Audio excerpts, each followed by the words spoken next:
ফিরে পাওয়া অনুষ্ঠানের মধ্য দিয়ে চুরি যাওয়া ২৭টি মোবাইল ফোন ফিরিয়ে দেওয়া হয় মালিকদের হাতে। মঙ্গলবার দুর্গাপুর থানায় এই অনুষ্ঠানে উপস্থিত ছিলেন ADPC circle inspector Ranbir Bag, Durgapur থানার আধিকারিক সঞ্জীব দে সহ অন্যান্য পুলিশ আধিকারিকরা। দুর্গাপুরের বিভিন্ন প্রান্ত থেকে চুরি যাওয়া মোবাইল ফোনগুলি তদন্তে নেমে উদ্ধার হয় ফোন। সেই মোবাইল ফোন আজ মালিকেরা ফিরে পাওয়ায় খুশি তারা।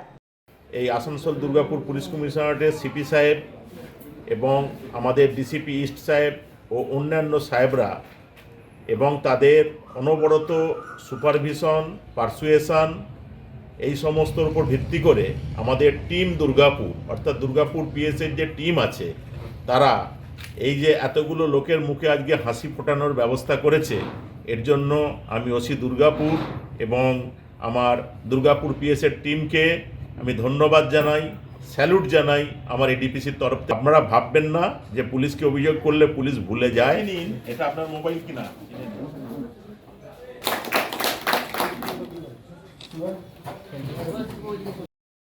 সনাতন গড়াই, 99 নিউজ বাংলা, দুর্গাপুর।